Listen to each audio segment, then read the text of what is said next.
अस्सलाम वालेकुम दोस्तों, कैसे हैं आप सब। उम्मीद करता हूं कि आप सब खैरियत से होंगे। मैं आपका अपना ज़हीर अहमद आज मैं आप लोगों के लिए लेके आया हूं वर्ल्ड 2013 का लेक्चर नंबर 4। आज इस लेक्चर में हम सीखेंगे चेंज केस के बारे में। चेंज केस क्या होता है, इसके साथ ही क्लियर फॉर्मेटिंग के बारे में सीखेंगे, बोल्ड के बारे में, italic, underline, double underline, only word underline, इनके बारे में आज हम सीखेंगे। तो सबसे पहले मैं बात करूंगा चेंज केस की। चेंज केस में हमारे पास 5 केसेस आते हैं, जिसमें हमारे पास सेंटेंस केस है, लोअर केस है, अपर केस है, कैपिटलाइज ईच वर्ड है और टूगल केस है। ये 5 ऑप्शनें हमारे पास आती हैं इसके अंदर। तो चलें हम इनके मुतालिक जानते हैं कि ये क्या चीज़ें होती हैं। जी, मैं सेकंड पेज पे आ चुका हूँ अपने। यहाँ पर मैंने लिख के रखी हुई है पहले से, ताकि आपको समझाने में मुझे आसानी हो। सेंटेंस केस पहले बात करूँगा मैं। अब कोई भी अमल जो आप अपने कंप्यूटर में अमल दरामद करवाते हो, वर्ड के अंदर आप पैराग्राफ लिखते हो, जो सेंटेंस लिखते हो, आप लिखने का काम आप करते हो। आपको पता है कि वर्ड जो होता है हमेशा टाइपिंग के लिए, लिखने के लिए इस्तेमाल किया जाता है। तो वर्ड में जब आप डाटा लिखते हैं तो वो सेंटेंस केस में लिखा जाता है। अब सेंटेंस केस कौन सा केस होता है? ऐसा अमल जिसमें आपके जुमले का पहला लफ्ज़ बड़ा और बाकी सारे छोटे ABC में लिखे जाएं, वो सेंटेंस केस कहलाता है, जो नॉर्मली आप इंग्लिश ग्रामर के अंदर करते हैं। उसके बाद लोअर केस है। लोअर केस नाम से जाहिर हो रहा है लो, यानी कि तमाम के तमाम छोटी ABC में लिखने का अमल, वो पहला करैक्टर भी शामिल है उसके अंदर, वो छोटी ABC में लिखने का अमल लोअर केस कहलाता है। अपर बड़ी ABC में लिखने का अमल जो है वो अपर केस कहलाता है। कैपिटलाइज ईच वर्ड, हर वर्ड का जो आपके पास वर्ड मौजूद है, जैसा कि आप जानते हैं कि मेरे पास इस वक्त इसके अंदर 3 वर्ड मौजूद हैं, कायद, कंप्यूटर, कॉलेज। हर वर्ड का पहला लफ्ज़ बड़ा ABC में कन्वर्ट करने कैपिटलाइज ईच वर्ड कहलाता है। ऐसे ही टूगल केस है जो कि इसके मुतबादल काम करता है। हर वर्ड का पहला लफ्ज़ छोटा, बाकी तमाम बड़े ABC में लिखने का अमल टूगल केस कहलाता है। हर वर्ड का पहला लफ्ज़ बड़ा, बाकी तमाम लफ्ज़ छोटे ABC में लिखने का अमल, करैक्टर लिखने का अमल हमारे पास टूगल केस कहलाता है। चलें, ये तो मैंने आपको समझा दिया। अब इसके ऊपर प्रैक्टिकल करके हम देखते हैं कि ये कैसे अमल करता है। मैं सेकंड पेज पे आ चुका हूँ, थर्ड पेज पे आ चुका हूँ मैं। अब हम देखेंगे कि इसके ऊपर अमल कैसे किया जाता है। ठीक है, साइज में थोड़ा सा बड़ा कर लेता हूँ, बोल्ड कर लेता हूँ ज़रा, बोल्ड, कंट्रोल P, सॉरी, अच्छा जस्टिफाई कर लिया मैंने। अब आप देखेंगे कि यहाँ पर हमारे पास सेंटेंस केस में, नॉर्मली मैं ले लेता हूँ इसको, सेंटेंस केस में मैंने लिया। अब इस वक्त जो ये मेरा अमल है ये सेंटेंस केस के अंदर पाया जाता है। ये फर्स्ट भी सेटिंग खराब है जी। अब आप देख सकते हैं कि आपका ये जो पहला करैक्टर है, जो पहला सेंटेंस है, वो तमाम के तमाम, अगर आप गौर से देखेंगे तो पहला करैक्टर यानी कि वीडियो का V बड़ा है और बाकी सब के सब छोटी ABC में लिखे हुए। ये अमल मेरे पास क्या कहलाता है? ये अमल कहलाता है सेंटेंस केस। ये तमाम का तमाम पैराग्राफ मेरे पास सेंटेंस केस में कन्वर्ट है। यहाँ पर 2 पैराग्राफ मैंने मौजूद है, मेरे सामने मौजूद है। तो इसमें फर्स्ट पैराग्राफ की, फर्स्ट सेंटेंस की मैं बात कर रहा हूँ जी। ऐसे ही आप देख सकते हैं सेकंड हर चीज़ का मेंशन, लेकिन अब मैं बात करता हूँ इसी पैराग्राफ के अमल के लिए। मैं पहले पैराग्राफ को सिलेक्ट कर लेता हूँ। अब यहाँ मैं चाहता हूँ सेंटेंस केसेस, 5 केसेस आपके पास मौजूद हैं, ये केसेस का अमल होता है। और यहाँ पर आप सेंटेंस केस में लिखा, आप इसको लोअर केस करना चाहते हैं। जैसे लोअर केस करेंगे तमाम का तमाम छोटी ABC में लिखा जाएगा ऑटोमेटिकली। अगर आज आप इसको अपर केस करना चाहते हैं, बड़ी ABC में कन्वर्ट करना चाहते हैं, बड़ी ABC में कन्वर्ट हो जाएगा। और अगर आप कैपिटलाइज ईच वर्ड कि हर वर्ड का पहला लफ्ज़ बड़ा, बाकी तमाम छोटे, वो कैपिटलाइज ईच वर्ड में आ जाएगा। और उसके बाद टूगल केस, हर वर्ड का पहला लफ्ज़ छोटा, बाकी सारे बड़ी ABC में लिखने का अमल टूगल केस कहलाता है। यहाँ तक आपको मेरी बात समझ में आ गई। मैंने दोबारा इसको सेंटेंस केस में कन्वर्ट कर लिया। अगर ये अमल मैं शॉर्ट की से अप्लाई करता हूँ तो यहाँ पर शॉर्ट की लिखी हुई है, मैंने शिफ्ट F3 मैं सेलेक्ट करके शिफ्ट F3 का बटन दबाऊंगा। शिफ्ट F3 मैंने बटन का प्रेस किया, ये बड़ी ABC में कन्वर्ट हो गया। दोबारा प्रेस किया मैंने, छोटी ABC में आ गया, दोबारा प्रेस किया, सेंटेंस केस में आ गया। अब ये अमल कैसे होता है इसके बारे में बताता चलूँ। ये जो है ये दो अमल दोहराता है, एक होता है लोअर केस, एक होता है अपर केस। शिफ्ट F3 ये दो केस तक दोहराता है और तीसरा केस वही आता है जो पहले से असल शक्ल में मौजूद होता है। जैसा कि ये लोअर केस में था तो ये लोअर केस में ही तीसरी शक्ल दोहराएगा, यानी कि दो केस कन्वर्ट करने के बाद थर्ड केस में ये आएगा। Shift F3 lower case, shift F3 upper case और शिफ्ट F3 नॉर्मल। ये बात ध्यान में रखिएगा, अपर केस, लोअर केस और नॉर्मल जिस शक्ल में पहले से मौजूद था। उम्मीद करता हूँ कि मेरी इस शॉर्ट की और इस टॉपिक की समझ आ गई होगी आपको। लेकिन अगर आप डायरेक्ट इसको कन्वर्ट करना चाहते हैं अपर केस के अंदर तो इसकी शॉर्ट की है कंट्रोल शिफ्ट ए। डायरेक्ट अपर केस के अंदर अगर आप कन्वर्ट करना चाहते हो, मैं कंट्रोल शिफ्ट ए का बटन प्रेस करता हूँ, शॉर्ट की है अपर केस, कंट्रोल शिफ्ट दोबारा करूँगा तो नॉर्मल शेप में आ जाएगा। कंट्रोल शिफ्ट ए, कंट्रोल शिफ्ट ए, कंट्रोल शिफ्ट ए। आप देख सकते हैं कि नॉर्मली मैं शॉर्ट की मदद से तमाम का तमाम काम करूँ। हाँ, अगर आप चाहते हैं कि सर कोई ऐसा मुमकिन है कि ये जो गूगल केस है ये भी मैं यूज़ करूं कीबोर्ड से, और कीबोर्ड से यूज़ करने के लिए आप इनकी कमांड इस्तेमाल कर सकते हैं। एक मैं आपको बात दोहरा दूं, मैं यहाँ पे लिख रहा हूँ, ठीक है। इसके लिए जो शॉर्ट की आप इस्तेमाल करते हैं, नॉर्मली मैं इस यहाँ पे कमांड यूज़ कर रहा हूँ आप लोगों के सामने, तो आप भी उसको देख लीजिएगा एक बार। Alt फॉर स्टार्टिंग कमांड है, Alt+H+7। यहाँ तक कमांड आपकी तमाम के अंदर सेम यूज़ की जाएगी। कैसे यूज़ की जाएगी? Alt फॉर स्टार्टिंग कमांड आपको मैंने बताया था, Alt फॉर स्टार्टिंग कमांड है, H से मुराद है होम और 7 से मुराद है चेंज केस। 7 चेंज केस के ऊपर 7 आ रहा तो 7 प्रेस करूँगा। अब इसके अंदर आपने अगर सेंटेंस केस यूज़ करना है S यूज़ करेंगे, लोअर केस करना है L यूज़ करेंगे, अपर केस करना है U, कैपिटलाइज करना है C और टूगल करना है T। ठीक है, मैं इसके आगे छोटा सा लिख देता हूँ प्लस का निशान डाल के। सेंटेंस के लिए S है, लोअर के लिए L है, ठीक है, अपर के लिए U है, कैपिटलाइज के लिए C है और टूगल के लिए T है। अब आगे जो भी आपने यूज़ करना हो आप यूज़ कर सकते हैं। तो कमांड्स भी आप यूज़ कर सकते हैं, लेकिन कमांड्स के लिए आपको स्ट्रगल ज़्यादा करनी पड़ती है, लेकिन कमांड्स बहुत अच्छा कॉन्सेप्ट क्लियर करता है हमें, तो इसलिए आप इसको भी साथ में रीड आउट कीजिएगा, याद कीजिएगा, इंशाल्लाह आपको जल्दी समझ में आ जाएगा। अब क्लियर ऑल फॉर्मेटिंग, अब मैं इसकी बात करूँगा। क्लियर ऑल फॉर्मेटिंग में इसके साथ कमांड भी लिख देता हूँ जो कि आप यूज़ कर सकते हैं, Alt+H+C। ठीक है, कमांड भी साथ में मैंने मेंशन कर दी है, आप इसका भी इस्तेमाल कर सकते हो। अब क्लियर ऑल फॉर्मेटिंग होती क्या है? आप जानते हैं कि आप जब फॉर्मेटिंग होती क्या, ये बताता चलो मैं आप लोगों को। आपने जब टेक्स्ट लिखा नॉर्मल शेप में लिखा जाता है, अब उसको साइज़ बड़ा करना, उसका साइज़, उसका फॉन्ट स्टाइल चेंज करना, उसके ऊपर एक्स्ट्रा कुछ वर्किंग यूज़ करना, वो तमाम का तमाम जो अमल कहलाता है वो अमल कहलाता है फॉर्मेटिंग का।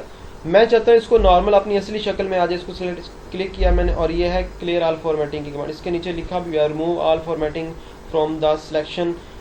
ठीक है, तो मैंने इसके ऊपर जैसे ही क्लिक किया तो वो नॉर्मल अपनी असली शक्ल में आ जाता है, जैसे ही वो लिखना चाहता है कंप्यूटर, आपकी तमाम फॉर्मेटिंग क्लियर हो जाती है। कुछ गलतियां बच्चे करेंगे इसके अंदर, वो मैं बताता चलूँ वो क्या गलतियां होगी और उसको ठीक कैसे किया जाता है। पहले मैं इसको क्लियर फॉर्मेटिंग को क्लियर कर दूँ आप लोगों के साथ। जैसे ही आपने लिखा ओके हो गया, दोबारा मैं इसको वापस लाना चाहता हूँ, अंडू किया, वापस आ गया। अगर मैं इसकी शॉर्ट की इस्तेमाल करता हूँ तो आपने सेलेक्ट किया हुआ है तो कंट्रोल स्पेस का बटन दबाएंगे तो ये नॉर्मल आ जाएगा।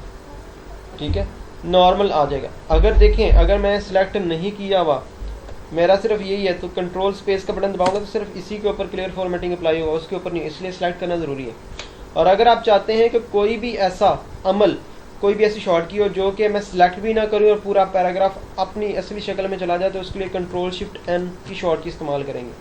बगैर सिलेक्ट किए आप किसी भी पैराग्राफ को अपनी असली शक्ल में ला सकते हैं, उसके लिए कंट्रोल शिफ्ट एन यूज़ करेंगे आप। ये दोनों शॉर्ट कीज मैंने लिखवाई हुई यहाँ पे, control space, control shift N. मैं इसको ज़रा कलर चेंज कर देता हूँ ताकि आपकी समझ में आ जाए कि हाँ जी भी ये अलग अलग चीज़ें हैं, दोनों तीनों चीज़ें अलग अलग हैं। ठीक है, ये लीजिएगा कंट्रोल स्पेस शॉर्ट की कंट्रोल शिफ्ट एन। ये कंट्रोल शिफ्ट एन तब इस्तेमाल की जाती है जब आप पूरे पैराग्राफ को बगैर सिलेक्शन के आप क्लियर फॉर्मेटिंग करना चाहते हैं। और Alt H E, ये भी सिलेक्शन पे अमल करता है, Alt H E, ठीक है। आप ये भी इसके साथ यूज़ कर सकते हैं, ठीक है। Alt H E यूज़ करेंगे आप, क्लियर ऑल फॉर्मेटिंग। तो ये भी बगैर सिलेक्शन के आप इस्तेमाल कर सकते हैं, सिर्फ आपका कर्सर उस पैराग्राफ के अंदर होना चाहिए। Alt H E, दोबारा से आर्ट का बटन प्रेस करेंगे आप, ऊपर होम ऑप्शन के लिए H यूज़ किया जा रहा है क्योंकि हमारा ये जो क्लियर फॉर्मेटिंग अमल है ये होम के अंदर है H, और क्लियर फॉर्मेटिंग के लिए E आप इस्तेमाल करेंगे, ठीक है। तो ये अमल आपकी समझ में आ गया। अब मैं बताऊंगा कि गलतियां कौन सी करते हैं बच्चे। अब देखिए मैं यहाँ पर आ चुका हूँ, अब मैं लिखना चाहता हूँ यहाँ पे, मैं फॉर एग्जांपल मैंने यहाँ पे लिख दिया है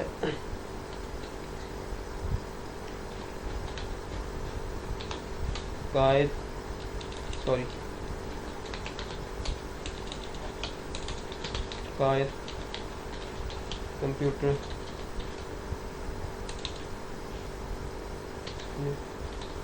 और मैंने अब इसकी सिलेक्शन करना शुरू कर दिया। आपने कहा कि इसकी मैं फॉर्मेटिंग कर लेता हूँ, सिलेक्ट किया आपने, इंटर नहीं किया आपने, इसी की फॉर्मेटिंग करना शुरू कर दी जो नॉर्मली करेंगे।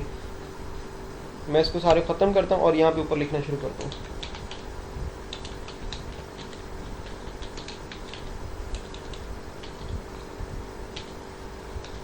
आपने लिख लिया और उसके बाद आपने इसको सिलेक्ट करके साइज़ बड़ा किया, यहाँ से साइज़ बड़ा कर सकते हैं, शॉर्ट की का इस्तेमाल भी कर सकते हैं आप, स्टाइल वगैरह चेंज किया आपने, ठीक है, और सेंटर में ले आए। अब आपने यहाँ पे नीचे आना तो इंटर करेंगे आप, आपने इसके ऊपर क्लिक करके इंटर किया, नीचे आए तो जो फॉर्मेटिंग आपने ऊपर अप्लाई की हुई है वही नीचे आएगी। क्यों आएगी? क्योंकि आपने उसके ऊपर रख के वर्किंग की थी और नीचे आ गए। तो अब आप यहाँ पर आकर क्या करेंगे, लिखना शुरू करते हैं दोबारा से। तो आप देखेंगे मैंने कहा जी माय चैनल, तो आप देखेंगे वो सेम, लेकिन मैं चाहता हूँ कि ये नॉर्मल अपनी शक्ल में है, तो इसलिए इसको आप क्लियर फॉर्मेटिंग कर लेंगे। Alt H E या इसके ऊपर क्लिक करेंगे तो नॉर्मल आप लिख सकते हैं, ठीक है। ये गलती अगर आपकी आ जाती है, कभी भी इस किस्म का मिस्टेक आ जाता है, तो आप क्या करेंगे, उसको क्लियर फॉर्मेटिंग करके दुरुस्त कर सकते हैं। लेकिन अगर आपके पास, अगर आप इससे बचने के लिए एक अमल दोहरा लें तो वो आपके लिए सबसे आसान हो जाएगा। वो अमल क्या है मैं आपको बता देता हूँ। अब मैं इसके ऊपर चेंजिंग करने के बजाय, ठीक है, मैं इसके ऊपर फॉर्मेटिंग अप्लाई करने से पहले मैं एक इंटर कर देता हूँ, एक इंटर कर देता हूँ। अब मेरा एक कर्सर नीचे आ चुका है, कर्सर मैं उसके ऊपर जाकर दोबारा सेटिंग कर लेता हूँ। साइज इंक्रीज किया, साइज़ अपर किया, मैंने अपर साइज़ कर लेता हूँ, शिफ्ट F3, ठीक है, सेंटर में ले आता हूँ मैं और इसको स्टाइल वगैरह चेंज कर लेता हूँ। अब मैं नीचे आके लिखना चाहता हूँ यहाँ पे माय चैनल, आप देख सकते हैं कि अब नॉर्मल शक्ल में लिखा जाएगा। तो ये जो अमल है आपका, ये बहुत ही बेहतरीन अमल है, इसकी मदद से आपके जो एरर्स वगैरह आएंगे वो नहीं आते, ठीक है। आप इंटर करके इसकी नीचे आ सकते हैं। अब मैं मज़ीद 2 पैराग्राफ ले लेता हूँ, ये ऑटो पैराग्राफ के लिए यूज़ करते हैं आप। ऑटो पैराग्राफ के लिए मैं बताता चलूँ कि अगर आप प्रैक्टिस के लिए ऑटो पैराग्राफ लेना चाहते हो तो आप इसकी मदद से equal RAND rand bracket open and close, अगर आप bracket open and close mention करते हैं तो ये आपके पास ऑटोमेटिकली 5 पैराग्राफ लेके आता है। और अगर आप इस ब्रैकेट के अंदर कुछ मेंशन कर देते हैं, काउंटिंग 2 लिख दिया या 3 लिख दिया, 2-3 लिखने का मकसद ये है कि आप इतने पैराग्राफ चाहते हैं, मैंने 3 लिखकर इंटर किया तो ये 3 पैराग्राफ मेरे पास आ जाएंगे, ठीक है। तो अब मैं आगे चलता हूँ मज़ीद वर्किंग के लिए। नेक्स्ट ऑप्शन मेरे पास है, मैं चाहता हूँ बोल्ड करना। बोल्ड का मतलब होता है कंट्रोल B, यानी कि लफ्ज़ को वाज़े करना, मोटिवेट करना। मैंने कहा कि मैं इस चैनल को बोल्ड करना चाहता हूँ, कंट्रोल B, आप देखेंगे कि अब पहले से वाज़े हो चुका है। और ये अमल आपके पास, ये B है, ये बोल्ड है, ये इटैलिक है, ये अंडरलाइन है, ठीक है। बोल्ड के ऊपर क्लिक करके भी आप इसको ला सकते हैं। शॉर्ट की वैसे ज़्यादा यूज़ की जाएगी, कंट्रोल B फॉर बोल्ड, ठीक है। अगर आप इसी को चाहते हो कि आप इसको थोड़ा सा टेढ़ा करना चाहते हो, इटैलिक, कंट्रोल I इटैलिक, आप थोड़ी देर इसके ऊपर कर्सर रखेंगे तो शॉर्ट की भी नीचे मेंशन कर देगा, कंट्रोल I। आप देख सकते हैं कि इसके नीचे क्या लिखा हुआ है, इटैलिक, कंट्रोल I शॉर्ट की लिखी हुई है, ठीक है, तो मेंशन कर देगा। अब जैसे ही इसके ऊपर कोई चीज़ आप अमल अप्लाई करेंगे वैसे ही ख़त्म किया जाता है, कंट्रोल I फॉर इटैलिक के लिए। और अगर आप इसको अंडरलाइन करना चाहते हो, कंट्रोल U फॉर अंडरलाइन, ठीक है। आप जैसे ही इसको अंडरलाइन करना चाहते हैं, सिलेक्ट करके कंट्रोल U का बटन अपने कीबोर्ड से प्रेस करेंगे तो अंडरलाइन हो जाएगा। ये अमल आप यहाँ से भी कर सकते हैं, क्लिक किया। अच्छा, अगर आप चाहते हैं कि ये अंडरलाइन नहीं चाहिए, कोई और पसंद आ जाती है इसमें से, इसके साथ वाले बटन पे छोटे से पे क्लिक करेंगे, कोई और पसंद आ जाती है तो आप इसके ऊपर क्लिक करके भी ये अमल दोहरा सकते हैं आप लोग। ठीक है जी, आप देख सकते हैं कोई और भी अमल आप दोहरा सकते हैं। अच्छा, ये अमल था मेरे पास। दोबारा से मैं इसको क्लियर फॉर्मेटिंग कर लेता हूँ, आपके सामने नॉर्मल अपनी इसकी शक्ल में आ जाएगा। अगर मैं चाहता हूँ कि इसके नीचे डबल अंडरलाइन देनी है, तो एक तो अमल यह है कि आप यहाँ से जाके भी दे सकते डबल अंडरलाइन। लेकिन अगर मैं अपने कीबोर्ड से देना चाहता हूँ तो फिर आप यूज़ करेंगे Ctrl+Shift+D, शॉर्ट की है ये डबल अंडरलाइन की, यानी कि अपने टेक्स्ट के नीचे अगर आप डबल अंडरलाइन यूज़ करना चाहते हैं तो Ctrl+Shift+D का इस्तेमाल करेंगे। आप सेलेक्ट किया अपने कीबोर्ड से, Ctrl+Shift+D का बटन प्रेस किया तो वो डबल अंडरलाइन हो जाएगा। Ctrl+Shift+D, ठीक है, Ctrl+Shift+D। मैं सेलेक्ट करता हूँ इसको और मैंने अंडरलाइन करना, Ctrl+U अंडरलाइन ये तो। लेकिन अगर आप चाहते हैं कि भाई मैंने सिर्फ और सिर्फ वहाँ पर अंडरलाइन देना जहाँ पे मेरा कोई वर्ड होगा, जहाँ पर स्पेस आ रही वहाँ पर अंडरलाइन नहीं देनी है, तो ये अमल कहलाता है ओनली वर्ड अंडरलाइन का। ओनली वर्ड अंडरलाइन का ये अमल कहलाता है। आप देख सकते हैं कि यहाँ पे ओनली वर्ड अंडरलाइन नज़र आ रहा है आपको, ये अमल ओनली वर्ड अंडरलाइन का कहलाता है। तो लिहाजा अगर आप ओनली वर्ड अंडरलाइन के लिए यूज़ करना चाहते हैं शॉर्ट की, तो Ctrl+Shift+W यूज़ करेंगे आप। ठीक है, ये शॉर्ट की से ही आप अप्लाई कर सकते हैं। Ctrl+Shift+W का बटन प्रेस करेंगे तो ओनली वर्ड अंडरलाइन, जहाँ जहाँ पे स्पेस नज़र आ रही है वहाँ पर अंडरलाइन नहीं है। अगर मैं यहाँ इसके दरमियान में स्पेस देता हूँ तो आपके सामने देखें वो अंडरलाइन नहीं दे रहा। तो ये अमल आपके पास ओनली वर्ड अंडरलाइन का था। उम्मीद करता हूँ कि आज का हमारा टॉपिक आपको पसंद आया होगा, आपको मेरे लेक्चर की समझ आई होगी और आप इस लेक्चर को अच्छे से देख लीजिएगा और इसकी प्रैक्टिस कीजिएगा, प्रैक्टिस लाजमी कीजिएगा। इससे तभी सूरत में आपको मेरे तमाम के तमाम टॉपिक्स की समझ आएगी। मेरी कोशिश ये होगी कि आपको मैं तमाम का तमाम काम जो है वो शॉर्ट कीज़ के ज़रिए करवाऊँ, कमांड के ज़रिए कराऊँ, यानी कि कीबोर्ड का इस्तेमाल ज़्यादा से ज़्यादा करूँ। इससे फ़ायदा आपको ये होगा कि आपकी टाइपिंग स्किल इंक्रीज़ होना शुरू हो जाएगी। और अगर आपको आज का मेरा टॉपिक पसंद आया है और आप मेरे चैनल पर नए हैं तो मेरे इस चैनल को सब्सक्राइब कीजिएगा, मेरी वीडियो को लाइक कीजिएगा, शेयर कीजिएगा। और अगर कोई प्रॉब्लम है तो आप कमेंट्स भी कर सकते हैं, मैं आपके कमेंट्स का रिप्लाई ज़रूर दूंगा। ठीक है, तो इंशाल्लाह नेक्स्ट लेक्चर तक, नेक्स्ट वीडियो तक आपसे इजाज़त चाहता हूँ। दुआओं में याद रखिएगा। अल्लाह हाफिज़।